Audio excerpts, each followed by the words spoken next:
I'll be good.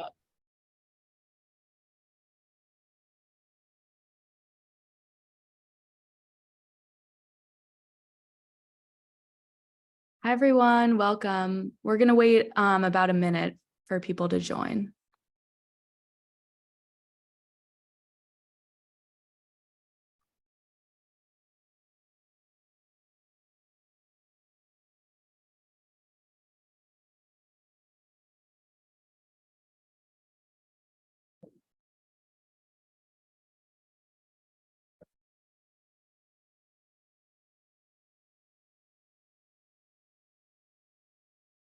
And you can feel free to introduce yourself in the chat and tell everyone where you're joining from.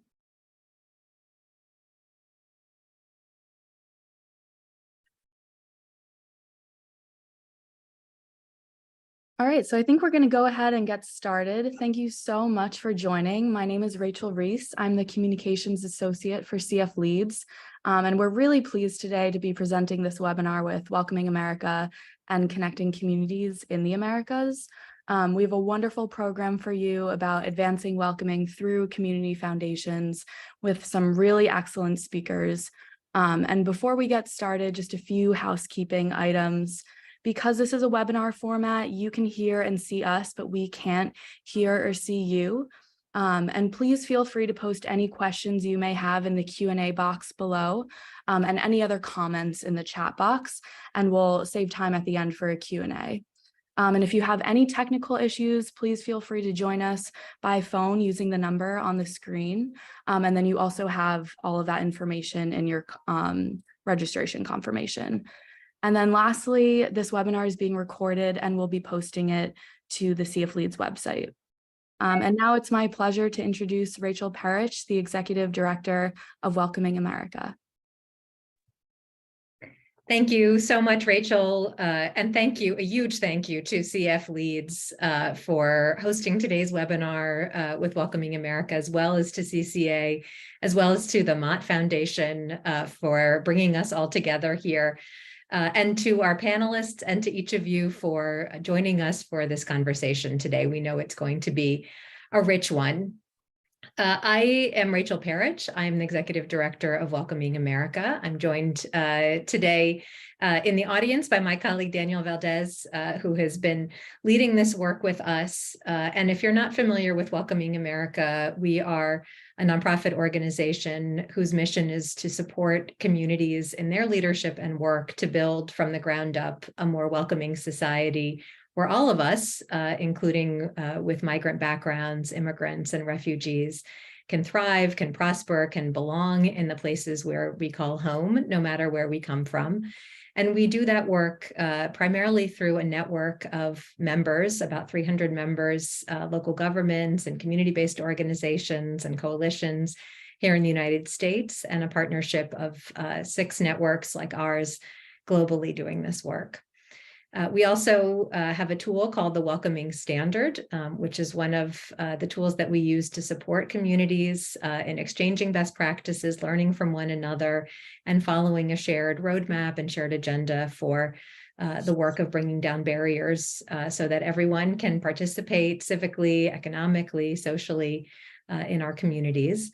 And we also run a program called Certified Welcoming, which audits communities against the policies and practices in the Welcoming Standard. And long before I came to Welcoming America, I actually started my career in community philanthropy in the demographically shifting suburbs here in the Washington, D.C. area. And through that work and through the work that I've been doing over the last decade with Welcoming America, I have seen again and again, really the powerful role that community philanthropy and community foundations specifically can be playing in this moment in history, a moment when more people than ever are on the move, when our communities are changing, and where there's a real need for leadership in navigating that. What I've also seen is that people with migrant backgrounds are, along with migration itself, really an untapped force in communities for community and economic development, for human development, And that is a theme carried the world over. In fact, a couple of weeks ago, I had the opportunity to speak at the United Nations as part of a summit that was looking at the role of migration in influencing the Sustainable Development Goals, which, if you're not familiar with them, are really about the work that community foundations do every day in trying to achieve collective impact and move the needle on big issues like inequality and prosperity for all. And increasingly around the world, there's this recognition that we can't move the needle on those things if we don't look at migration and the role of people with migrant backgrounds specifically in communities, nor can we move the needle on them without the leadership of communities, NGOs, local governments, and of course, community philanthropy. And that's because although we don't set immigration policy in communities, communities shape so much about whether people belong in our society, whether we really can participate in our communities, whether we can participate civically, whether we can participate as decision makers and leaders, as the next generation of philanthropists. And so I am so thrilled that we now have this opportunity to be having this conversation today and working over the long haul to support community foundations in what we see every day at Welcoming America, which is the incredible leadership that community foundations are already playing in sparking this conversation in their own backyards, and really helping their communities lead through it. And that was why we were so compelled to collaborate with CFLeads and CCA as well, and with many of you on this call, as we undertook the task of developing, with support from Larry McGill, who you'll hear from in just a moment, the creation of a white paper called Advancing Welcoming Through Community Foundations, really looking at what is happening now in terms of the leadership of community foundations in building more welcoming places for all, and what are the obstacles and what more can we do? And that will be the conversation we will have in just a moment. But I wanted to just share three things that I think are important coming out of that paper. And the first is, again, that community foundations are playing this incredible leadership role around immigrant inclusion, but need some new tools, a community, and really a cohesive framework to be able to show the impact that they're having and bring others along in it. And we found that our welcoming standard, which looks at very specific policies and practices in communities for reducing barriers, can be a tool in that, not only for individual communities, but as a collective to show how we are moving the needle toward becoming a more welcoming society for all. Similarly, connecting the dots to the Sustainable Development Goals and the role of equity and inclusion in those. And then I think the paper and also some of the discussions we had behind closed doors also really reinforced that this topic can be a challenge for many communities. And that's really no surprise because all around us are very pervasive narratives about people who migrate. And those biases really are everywhere, from service organizations like food banks refusing to serve people who lack legal status, to employers who might be reticent to hire somebody who doesn't have a certain set of credentials or recognized credentials, to banks that might not be willing to lend to somebody who's recently arrived as a refugee and doesn't have a credit history, to our own boards and some of the fear around working with immigrant communities. But I think, as we situate this work in the broader context of efforts to build racial equity and racial justice, and really to make our communities places where everyone can thrive, we see huge opportunity to bring folks together for some shared collaboration, some shared moral courage in wading into what can feel like a risky topic, and come out on the other end working together to really achieve that collective impact around an issue that is mattering more and more, not only for immigrants themselves and the disparities they face, but also for our democracy as a whole and our ability to thrive and belong together. So Again, I am so thrilled to be here today. Very grateful again to CFLeads. And with that, want to turn, I think, the microphone over now to Sterling, who has been just a wonderful champion and supporter. So thank you for that, Sterling, and over to you. Thank you, Rachel. It's great to see you.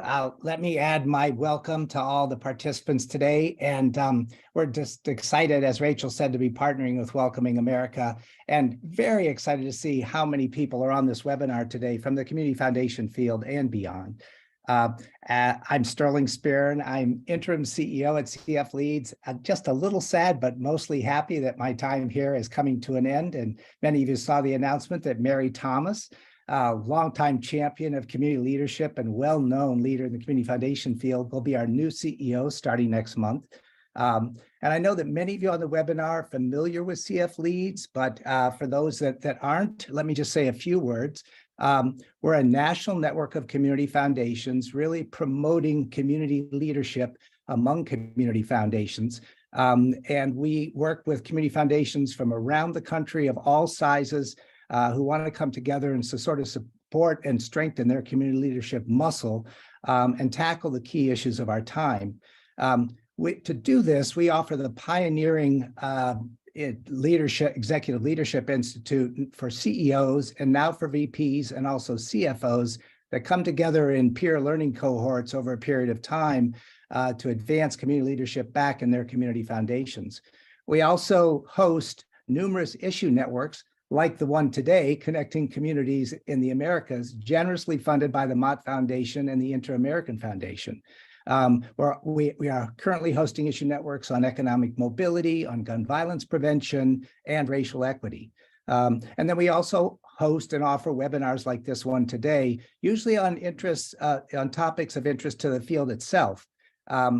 Along that line, all of our programming, since it's informed by the field, our communications director, Melody McLean, asked me to put in a plug that if you haven't already filled out the issues of interest survey that's currently live, and I think there'll be a link going up in the chat, please do so. We really aspire to have a database and a catalog of all the issues that are of interest to community foundations throughout the country, and now increasingly across the Western Hemisphere, from Canada to South America. So we know that welcoming newcomers is an area that community foundations are extremely interested in, and our Connecting Communities in the Americas is a great example of that. Right now, we are hosting in collaboration with Community Foundations of Canada and Comunalia, the Association of Community Foundations in Mexico, this inter-American exchange program that's working with community foundations in the United States and those in Central America, Mexico, Haiti, and South America. So with that, I'd love to turn this over to my good colleague, Lisa Shala, who is Project Director for Connecting Communities in the Americas. Lisa, take it away. Thank you very much, Sterling. Yes, so I am the project director for Connecting Communities in the Americas. My name is Lisa Shala. My professional and personal experience expands over the United States and Mexico over many years. And this is an initiative that was really started by community foundations and their networks, exploring this idea of what would happen if we started working together, collaborating together, having conversations across countries, and how could that really strengthen the local impact that we have. With that came the opportunity to provide grants to community foundations across countries to do some mapping survey research of their own transnational communities, people in migration, whether they're coming or going or in transit, or maybe returning back home. And then what relationships could we build across countries now that we have this information to strengthen our local communities? And this is where we really had the opportunity then to work together with Welcoming America, who also within the United States is very focused on this. So we introduced them to some of the community foundations that we were working with so that they could conduct these interviews for this report that's being presented today. And two of those foundations are represented today on a panel discussion. So the way that this will work out is that we'll have Larry McGill start as the lead researcher for the report. He'll give us an overview of the findings of the report and how this was done. Well, that will be followed by a panel discussion that I'll lead with two of our participants, Alex Baum from the Greater Dubuque Community Foundation and Patricia Mejia from the San Antonio Area Foundation. So both of them were Connecting Communities in the Americas grantees, and we're continuing to work together on follow-up projects of how to engage the immigrant and diaspora communities in our regions. And then Larry will join us as well for a panel discussion. We'll close them today with a Q&A session for everyone.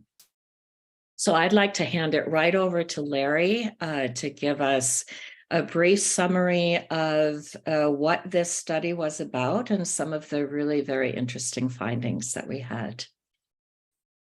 Well, thank you very much, Lisa, and especially thank you again for all the help that you provided at the beginning of the project in linking us up with some very important efforts that are happening in different parts of the United States that are connected with the work you're doing with connecting communities in the America. I'm Larry McGill. I'm an independent consultant working on behalf of the nonprofit sector in general and community foundations in particular. I was formerly director of the research at Foundation Center and later candid, but now I'm working independently, also located in the DC area, just like Rachel. Early last year, we reached out to 17 community foundations to learn about the work that they're doing related to immigrant integration, or what Welcoming America calls welcoming work. As you can see, they represent a spectrum of foundations from the Northeast, West, Midwest, and South. We had several questions on our mind. What kinds of welcoming work are they currently doing? What are the main issues facing their community, and what are the strategic priorities of their foundation? And how does their immigration-related work connect with these priorities? With few exceptions, what we've learned more or less validates the old saw that if you've seen one community foundation, you've seen one community foundation. Immigration-related work falls into lots of different organizational buckets: community impact, community investment, community strategies and initiatives, thriving communities, social justice ecology, grant-making initiatives, and collective impact. It's rare that welcoming work represents a key pillar of a community foundation's work, and in many cases, the work is limited to supporting specific immigrant-serving organizations, such as M-Schools or a local migrant resource center, or focuses fairly narrowly on specific aspects of welcoming work, such as equitable access to legal services, adult English language acquisition, financial literacy programs, and microloans. But they are doing this work, and a lot of it seems to be the result of truly heroic efforts being made by specific individuals at each foundation. The bottom line, though, is that few community foundations have robust, long-term funding in place for welcoming work. So what each individual foundation is able to do tends to be fairly limited compared to the scope of the need represented by immigrant communities. Go to the next slide, please. The intent of the Advancing Welcoming Through Community Foundations project is to unlock the vast potential that community foundations can bring to welcoming work. There are natural points of connection between welcoming work and the values and goals of community foundations. Welcoming work is all about inclusion and belonging, and almost every community foundation professes a commitment to equity and inclusion. In Canada, the notion of belonging has begun to supplant the idea of inclusion as a guiding concept for the work of community foundations. In many ways, belonging is an even more powerful concept than inclusion, and it doesn't take much imagination to broaden the concept of equity from our current focus on racial or gender equity to encompass equity for newcomers as well. But most importantly, what's missing from much of the work of welcoming work of community foundations is the ability to leverage the power of networks. This is what sets the work of Welcoming America apart from most other efforts to address the issue of immigrant integration. In partnership with more than 300 local governmental and nonprofit organizations across the United States, Welcoming America links local organizations to each other in ways that allow each to accomplish more together. The proof is in the outcomes.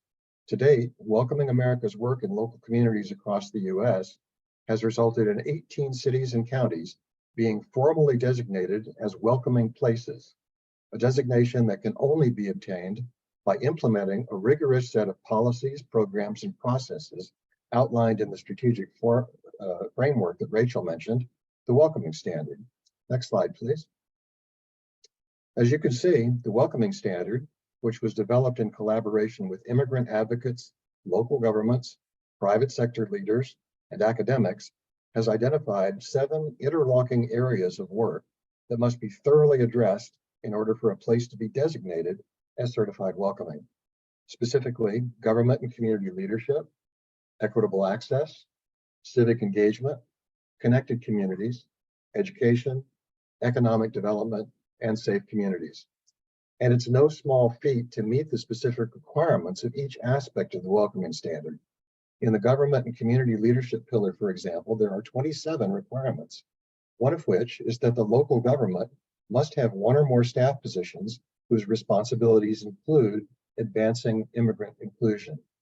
Likewise, one of the requirements in the equitable access pillar is that programs must be available that inform immigrants of workers' rights, workplace safety regulations, and available legal advice on employment and workplace issues. Meeting each of the Welcoming Standard requirements represents a measure of progress toward becoming a welcoming community. Likewise, there is another set of standards you may have heard about called the Sustainable Development Goals. While the Welcoming Standard identifies the processes by which a place can become welcoming, the SDGs provide a roadmap for building an equitable, prosperous, and sustainable world right down to the community level. The practices and processes set out in the Welcoming Standard, in fact, can be mapped onto the SDG framework. The specific details of this mapping can be found in the project report we released earlier this year. The fact that we can do this mapping illustrates 2 important points. Welcoming work, in fact, contributes to achieving the Sustainable Development Goals. And second, the Welcoming Standard represents a specific example of how the SDGs can be focused through the lens of a particular issue as a powerful way of moving work forward on that issue.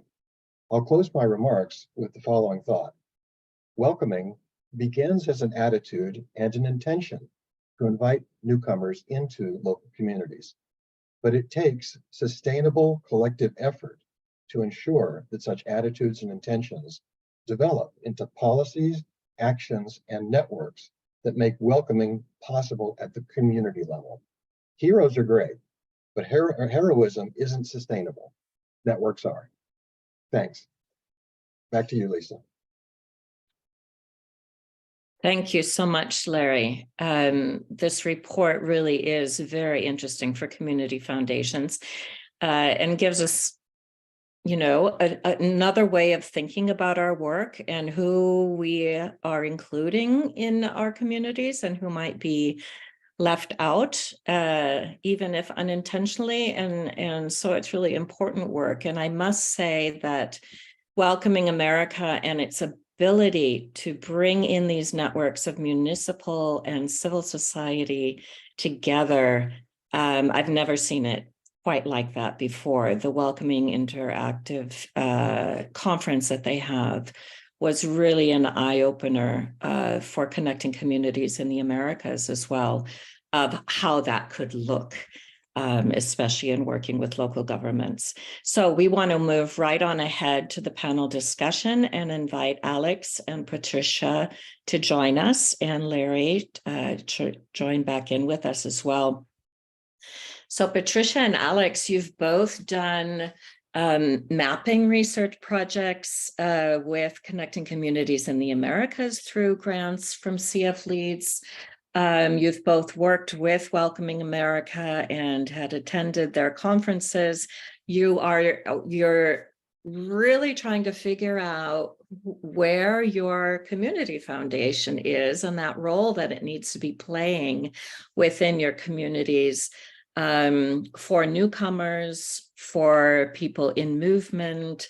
In the case of San Antonio, you've got this very interesting historical situation where you have all generations of Latino families living there, people coming in also from other areas of the country. So I'm really interested in just hearing from each of you. We'll start with Patricia, of how did your foundation decide to look at your Latinx community more broadly, and then more specifically moving forward, like the immigrant community?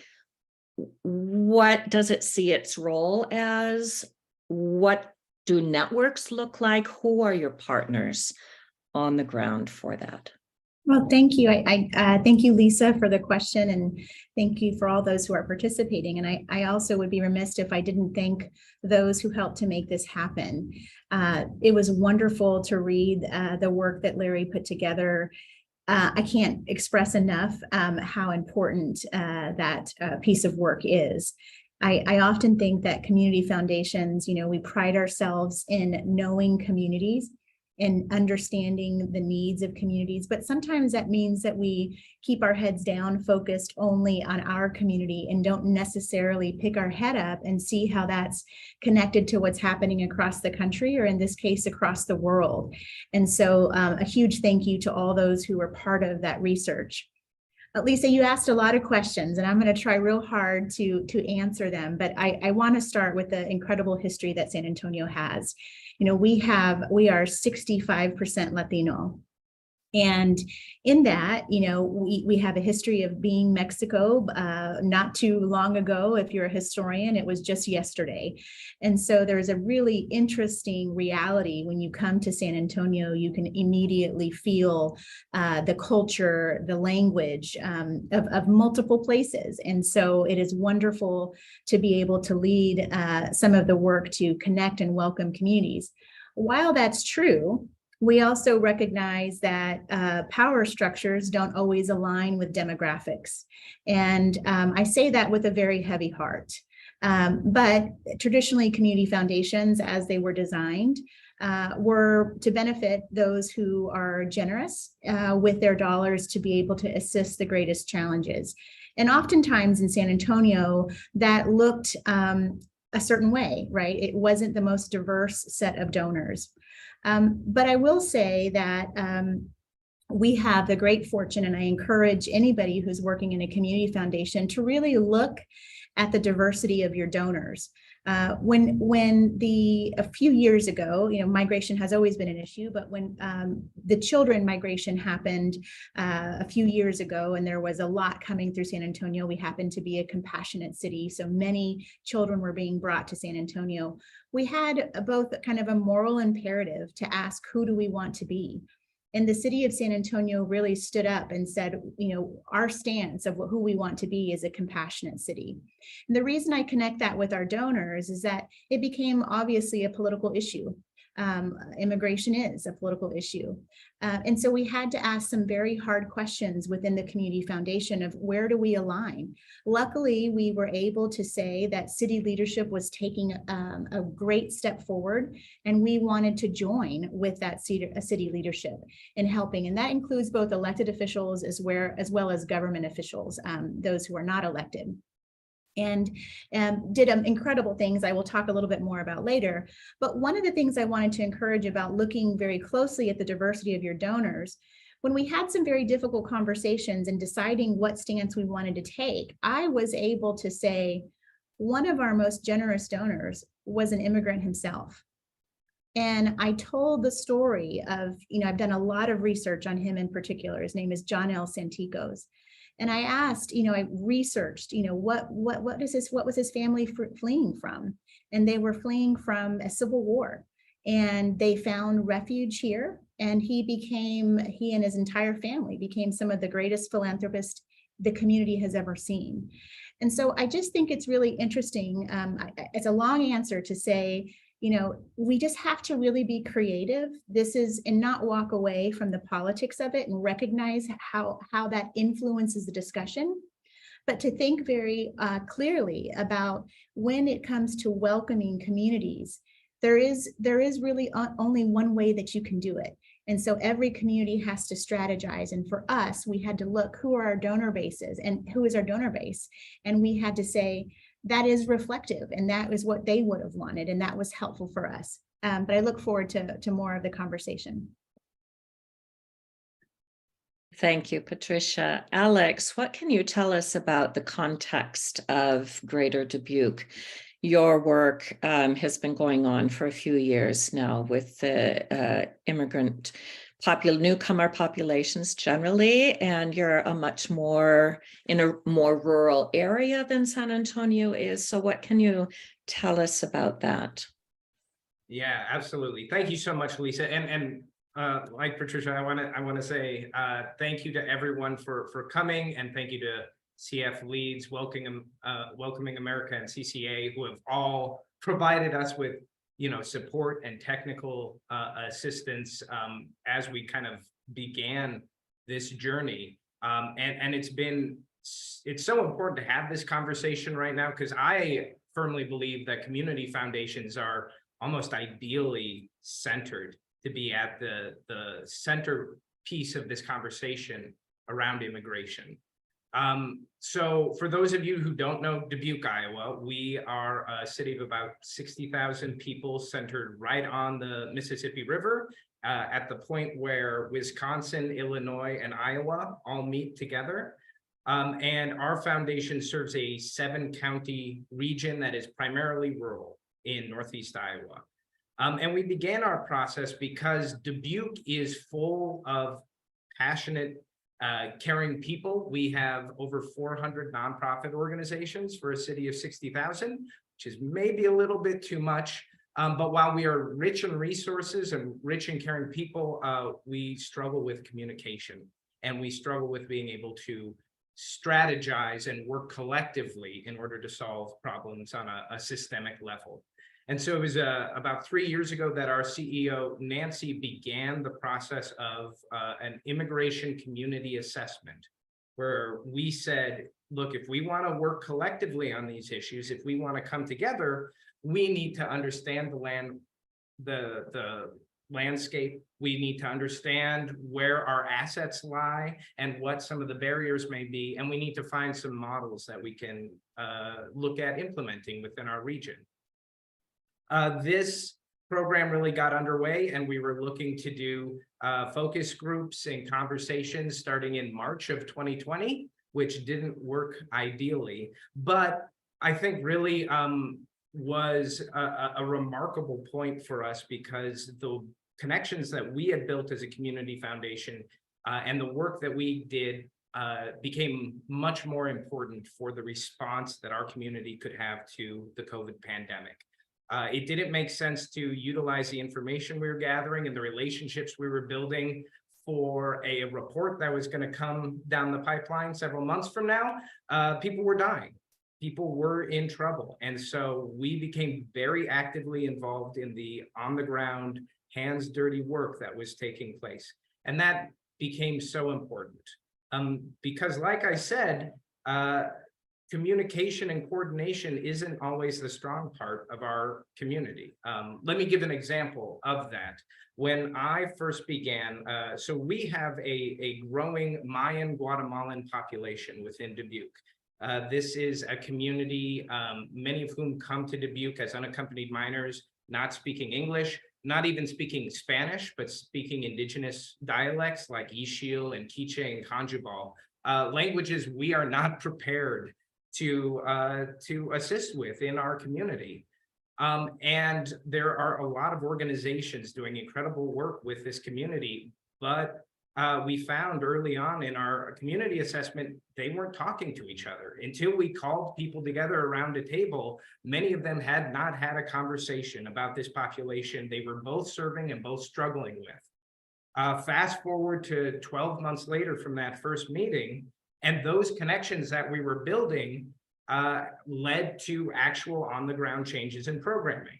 A lot of our unaccompanied minors were in a school that may have been the largest institution they had ever seen, with limited educational history. And there was no one at that school building who spoke their language. And because of the school district's requirements, they weren't able to hire anyone from the community. But it was through Catholic Charities in our community identifying a community member who they thought was responsible and could really help out, the community foundation connecting a private donor to be able to fund the local community college to hire that individual to serve as a volunteer mentor at a school district.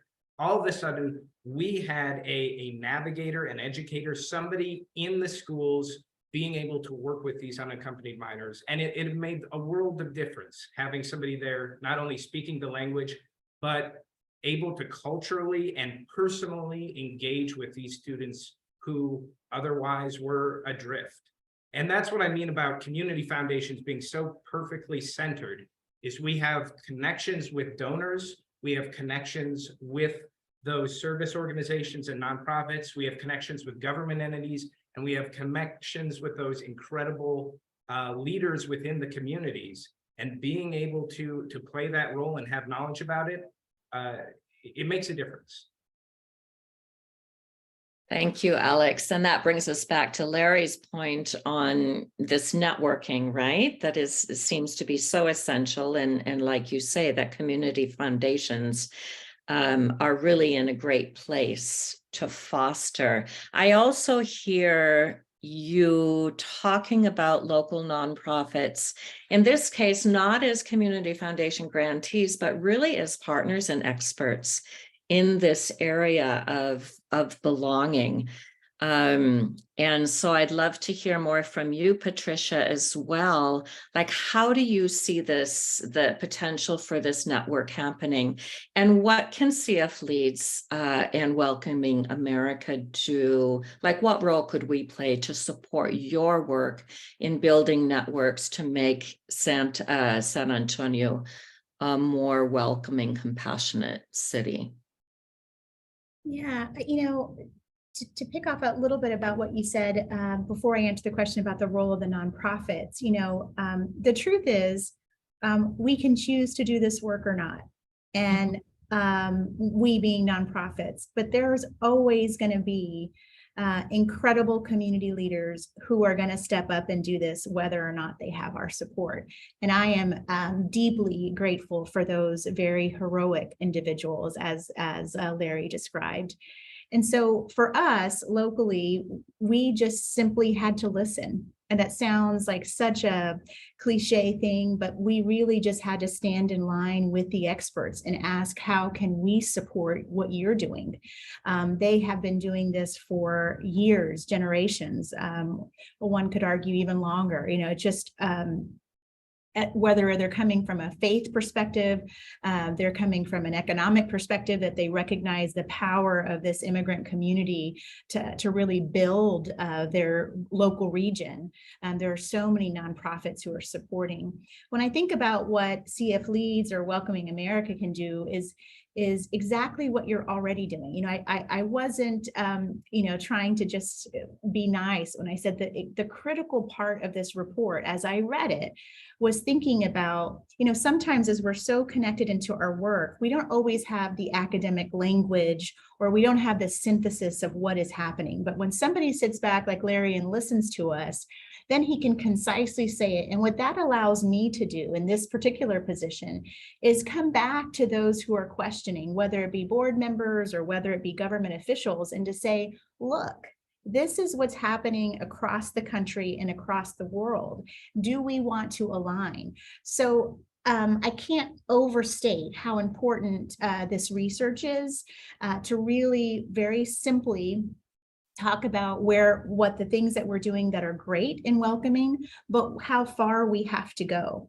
When I think about, deepening the network, Lisa, try not to get too red. But, since I have started working with CCA, or Connecting Communities Across the Americas, my whole world has changed. I, as being a longtime Texas resident who has a family in Mexico, I had not necessarily thought about, all I had been focused on was equity, redistributing resources.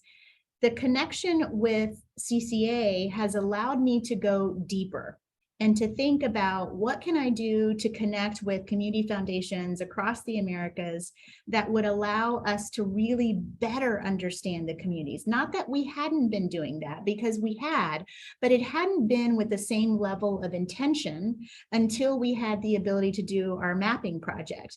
And then to go to different conferences, whether we hosted them here or I recently got to travel to Mexico, just to hear and see what people in other countries are doing for the exact same group of people. You know, they were probably in Mexico just a few weeks before they ended up in San Antonio. Is just remarkable. So I can't say enough about building the network, about trusting those who are at the front line, not needing to feel like we need to come up with the solutions, but trust those who are working with those communities. And then I think most importantly, to figure out how we can collectively change the narrative about the contributions of immigrants. That is so critical, particularly in conservative areas, but we have a lot of work to do. But as Alex said, I think we are, as community foundations, perfectly positioned to really be translators of multiple things. Thank you. Thank you very much. Larry, I'd love to give you a chance to respond to this same question, coming in as a researcher kind of from the outside of this and having listened to these community foundations. You know Welcoming America very well. You've come to know CFLeads and a bit of Connecting Communities in the Americas. Where do you see, you've talked to us about the potential of community foundations. Where do you see what we could do to really support community foundations in this work even more? Well, I think dwelling on that question in particular is kind of the heart of things right now. In terms of what I saw and what I heard in talking with people at different foundations across the country, there was a hunger for finding a sense of community themselves among others who are doing this kind of work. In many instances, it's a single individual, maybe even a part of an individual who's doing this work at a community foundation. And one of the hardest things to do, and you know, Alex is one of the people I'm thinking about when I think about, you know, kind of the heroic efforts people have to undertake. Patricia, you're my hero too. But I have an example from Alex that I wanted to lift up, and that is the fact that, you know, he didn't have a roadmap, he didn't have a guidebook, he didn't have a welcoming standard. At least I don't think you had a welcoming standard to work with when you began this work. But you used, you know, your intuitive sense of how connections could be made in order to make some changes happen that could only happen if those connections were made. All right.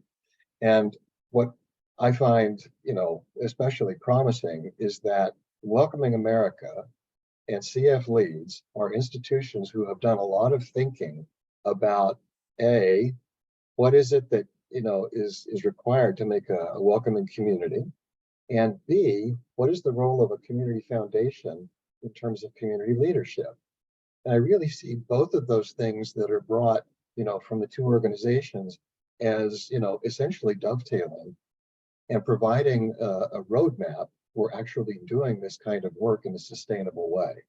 That's why I bring the sustainable development goals into this process, because I think the overarching message is, if we do this work, how can we do it in a way that creates enduring networks, enduring partnerships, and enduring ways of working that don't rely on a single individual having to do all the heavy lifting?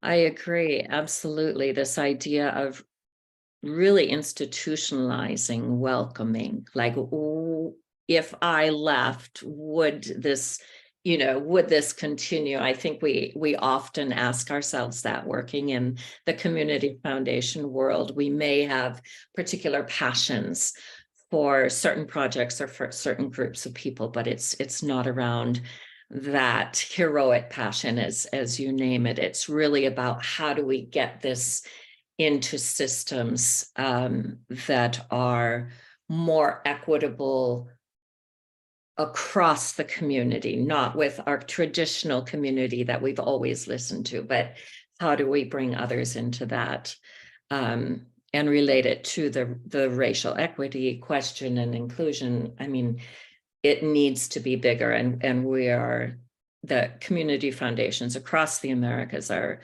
really asking themselves and now working together in more collaboration and conversation around what does it look like to make something have more of a systemic influence. So thank you so much. I wish we could continue with the conversation because I know Alex and Patricia, you have such rich experience behind you and a lot more to share. We do, however, want to open it up to questions. So Melody and Rachel, I think you are going to help us with some of the audience questions if we have any right now.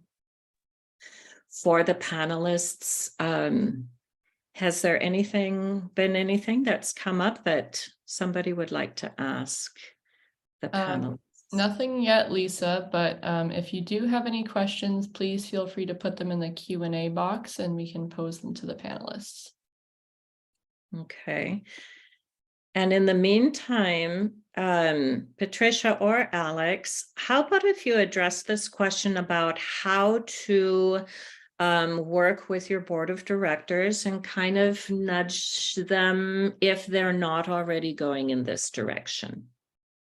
Yeah, I'm happy to start, Alex, and then pass it off to you. I can just speak to my experience.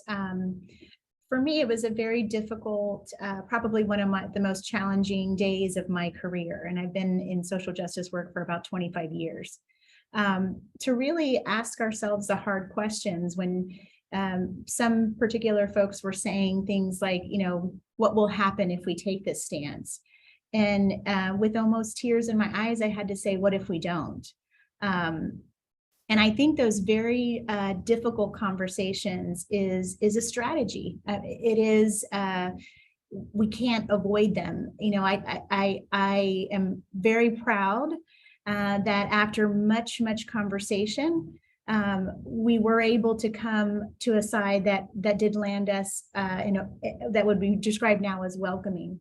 But I also, you know, as I said earlier, I think it's you have to think through, what if we didn't, and not to assume that all donors are not in support of immigrants. And as I shared with you earlier, I have the great fortune of being able to tell one story of one donor. But I think it's important to think about that and to have those honest conversations, that we cannot assume what future donors or existing donors believe about immigration. And to engage in the conversation and to challenge that. I believe one of the things I said is not only if we don't do this, but also let's see what's going to open up for us if we do, who is not at the table that has been waiting for us to take this stance. And I'm happy to say that actually took maybe just a few days before people came in support, and we're very excited that the foundation was taking this stance. Of course, there were a few that were upset, but I will say that there were more that were in support of this and thought it is the right thing to do. We are the leader and can be the leader in making collaboration happen in our community. Thank you very much. Alex, would you like to comment? I completely agree with that. It may not surprise many of you to know that issues of immigration can be controversial in Iowa right now. And when our CEO, Nancy, was first beginning this work, there were a lot of questions about, are we going to be involved in anything illegal? What is this going to mean for the foundation? And a lot of those conversations were challenging. But if I can offer some encouragement, I have seen a marked shift over the past several years about what people, the realization of how important immigration is to communities like ours, especially in rural areas. In our 7-county region, the population growth between 2010 and 2021, 97% of that can be attributed to the growth in the foreign-born population, 97%. there are businesses in our communities who are desperate for employees, for workers, who are actively asking about how to increase immigration and how to gain cultural competency working with individuals. Just a few weeks ago, we were doing some research in a small town about an hour north of Dubuque, working with a die-cast manufacturer who over the past few years had been hiring Latino workers at an enormous rate. Now it makes up about 40% of their workforce. And they were furious that they weren't able to hire more, that there weren't the laws in place, but also that they weren't able to encourage housing development within their community to be able to attract people. A number of their workers were traveling over an hour to work at this location. And they had to turn away business over the past few years because they weren't able to hire enough people. And now as that business has started to slow, they wish they had those additional clients that they could work to. And not only is that important for them, it's important for their existing employees as well, whether they are immigrant or whether they've been living in that small rural community their entire lives. It's making a real difference for people. And I think people are starting to recognize that and starting to address that. And part of our job is to shift that narrative, right? Like we've been talking about, and provide a roadmap for people to understand, yes, this is how we can do this, how we can become a welcoming community that is able to flourish. Because, kind of mirroring what Patricia said, it's not just the right thing to do and the smart thing to do. For our community, it's kind of the only thing to do if we're going to address the demographic reality that's taking place. Thank you. And we've heard that from a lot of our community foundations who've done this mapping research. I know within Welcoming America as well, the sort of testimonies that you've received back from the different cities who have engaged themselves with this work have really said the same thing. This is our world. This we need to move forward with what's happening and really look at those assets as well. With CFLeads and connecting communities in the Americas, there's a very strong focus on this peer learning aspect as well that you also get at the Welcoming America conference every year. What was that like? Because in CCA, you're actually partnering and having conversations in different languages with community foundations in Brazil or Mexico. And yet you're a very place-based, place-focused community foundation. Why even have conversations like this? I'll jump in quickly. I think it has been incredibly valuable to be able to see those additional experiences. San Antonio was able to host us to come out for a while, and the amount that I learned over those few days was really valuable. And just to give you an example of the kind of direction, one of the questions that was raised to me by somebody who is working with a community trust in Haiti, the Haiti Community Trust, was talking about the conception that immigrant communities have of home, right? What is home to a community that might still be sending remittances back to rural Guatemala? Or we have a large Pacific Islander population for whom home stretches thousands of miles right now. And if we have residents in our community who have that conception of home, what does that mean for us as a community foundation that is trying to make our community the best home that it can be for those residents? And it's not just a philosophical point. A few months ago, we had a COVID outbreak in the Marshall Islands, and we have a significant Marshall Island population. And a lot of the local leaders were really concerned about what was taking place. There wasn't medicine available, there weren't masks available. A lot of the hospitals were understaffed, and they wanted to be able to raise some of these goods and be able to ship them over. This is not, supplying hospitals in the Marshall Islands is not necessarily our remit at the Community Foundation. But this was a really important thing, under the leadership of local community members. And we had the connections and the relationships to be able to help and to be able to get donations from the county health department and get donations from local hospitals and community centers and be able to get a pretty significant shipment of supplies sent back to the Marshall Islands.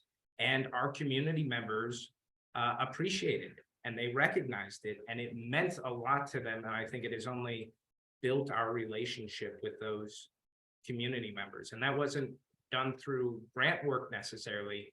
It was done by knowing who lived in our community and what was important to them. Precisely. Yes. Knowing them, Patricia, you talked about listening, just listening, building these relationships so that you can play a part in this great thing that happened, that the Community Foundation, it wasn't any programming of theirs, but you could simply play a role in connecting people so that these people were able to get something done that was very important to them. We do have a question from Janet on the Q&A. She says, Alex mentioned cultural competency. How can we ensure that we're creating socially conscious infrastructures, either as a community foundation or simply as a member of the community? Go ahead, Alex. That's a big question too. I'll So just they really- absolutely Go ahead, Patrice. Just I two have seconds. an hour and a half to talk. I want to say on this. Yeah, I'm sure we both could do a whole another 2 hours, but I have a really simple answer for me. I've spent an incredible amount of time building arguably the best team in any community foundation. And I believe that lived experience matters. And I think it gives us an advantage, right? You don't have to necessarily bring people along because they've lived it themselves. And I think we can't underestimate it. I mean, I know that we can answer that question in 5 different ways, but I just want to tell you, for me, one of the most powerful things has been to completely change who's helping to make these decisions and navigate these relationships with these organizations. Thank you. Alex, quickly, and then we'll Very close. quickly, I would love to say so much, but I completely agree with that comment on lived experience. And I would also like to say, community foundations play a huge role in shaping our systems, especially in smaller communities. And so it's important for us to be able to learn and to be able to get that knowledge so that when we're at the table dealing with housing crises or dealing with workforce shortages, we have an expertise or at least a connection to people who have that expertise so that we can bring that into the conversation. In his report, Larry talked about timely priority issues and how those can be used as a way to leverage the immigration conversation. Immigration is central to so many of those issues that we're talking about. And we have the opportunity to play the role as, if not the experts, then the people who know the experts. That can really flesh out these conversations and make them truly equitable. Thank you so much. That was a great closing remark, actually. And we'd love to thank again all of our participants today. Thank you, Larry, for sharing about this very valuable work that you were able to lead. Rachel and Sterling, for your leadership as well at Welcoming America and CFLeads, even if it was sort of short-term interim and now you get to go more closely toward retirement. This was a very rich conversation. I hope that it's inspiring for those that are on this call today, and that you really get this sense that Welcoming America as a network is there, and those conversations can help to lead you in the direction that you want to go. CFLeads, with its peer learning programs, connecting communities in the Americas, with its very cross-country conversations. This is about really listening to each other, hearing from each other, so that we better know which ways to move forward and getting encouragement from each other. So thank you everyone so much for participating in this call, and we truly hope to see you at future events and online events that are happening. Thank you again so much. Thank you, everyone.